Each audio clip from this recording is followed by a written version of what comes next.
Please remember to like, share, and subscribe to this channel before you do another thing. Okay, let's go straight into what we have for today. Today we'll be looking at division of numbers. Yes, division. I know most of us are already familiar with this concept, so we'll be just doing a quick video on what division is all about.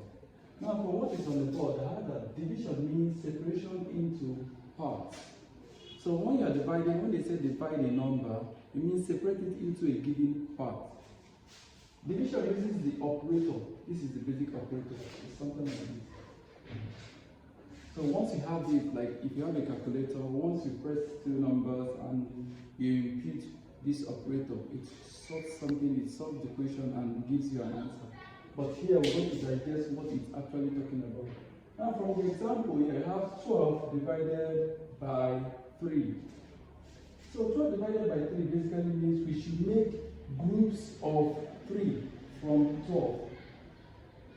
We should make groups of 3 from 12 and tell the total number of 3 is that we have. So what are we going to do now? We're going to start with the first group of 3. 1, 2, 3. This is the first group. Another group of 3. This is the second group, and this is a total of 6. 1, 2, 3 again. This is another group of 3, and this is a total of what? 9. And this is 1, 2, 3 again. Another group of 3, which is a total of what? 12. So how many group of 3 do we have all together? Well, as you can see, we have what? 4 groups of 3. So that is what division is all about. This is just the basics. But what if you have like larger numbers and you're asked to divide them or make up group? For example, if you have something like 15015 divided by 15. So we are asked to make what? Groups of 15 from this particular number. This is 15,015. So you see that at this point, it's going to take us a bit of some time before we can actually create these groups. Because if you start counting 1, 2, 3, 4, 5, 6, 7, 8 to 15 and making each group of 15, it will take us a lot of time.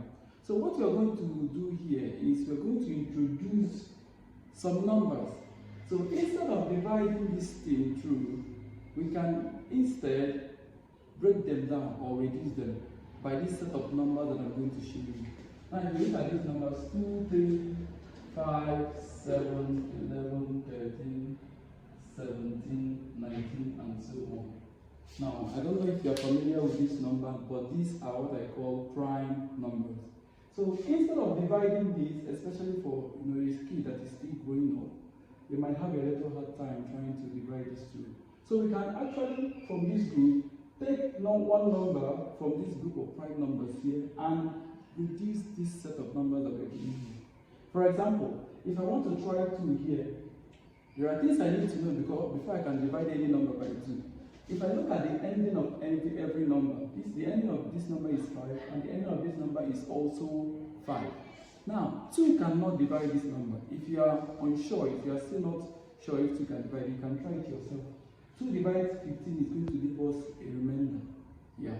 So 2 cannot divide this number. Why? Because the last number or the ending numbers are not even. They are not even. So we go to 3. Now there are basic ways I can check to know if 3 can divide a number. One of the ways is I have to add the numbers. For this denominator, I'll just do 1 plus 5, and that will give me a 6. So I want to use 3 to check if 3 can divide 6. And yes, it can divide it and gives me what? 2. So basically 3 can divide 15. What are these 15,015? Let's check. 1 plus 5 plus 0 plus 1 plus 5. This is going to give me 12. You see? So can 3 divide 12? Yes, it will give me what? 4 groups. So that also means that 3 can divide this number. In other words, 3 can break both of them down. So instead of using 15 to divide it, which is going to take me a lot of time, I'm going to use this 3 to reduce both of them. So if I use 3 and reduce 15, I'm going to be left with 5. Then I'm going to go over here.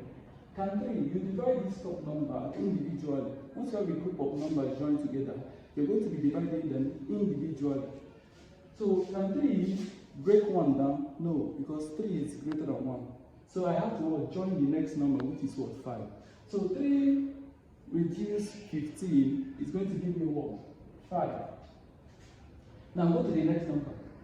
3 reduce 0. Yes, you know that 0 divided by 3 is going to give us what? 0. So any number that you use and divide 0 will give you back 0. So this one is going to give us what? A 0. Then what of 1? Can 3 divide 1? No. But instead of just joining the numbers, I'll have to add 0 first. Why? Because this one is in between two numbers. I'll tell you why at the end.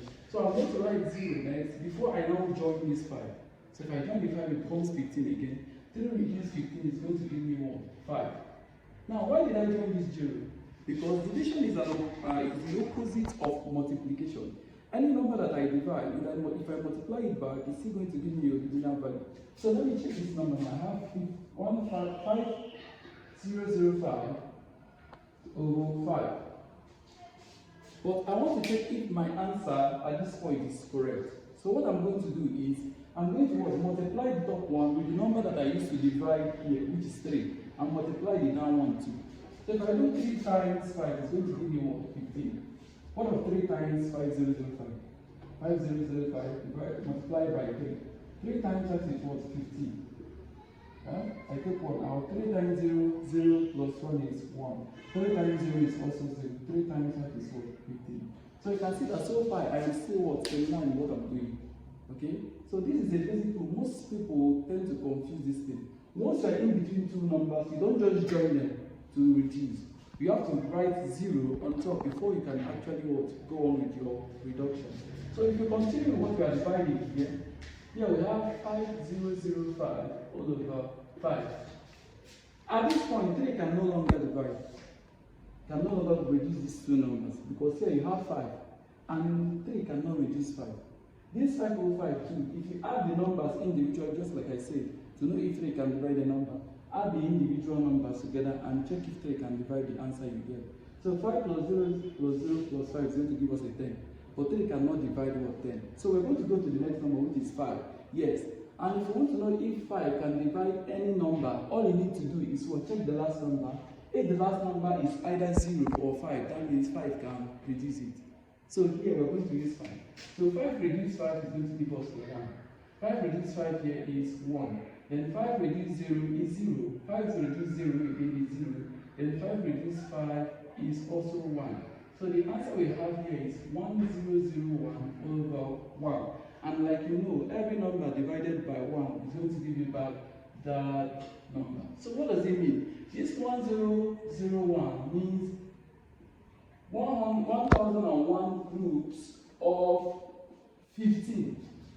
That is what it actually means.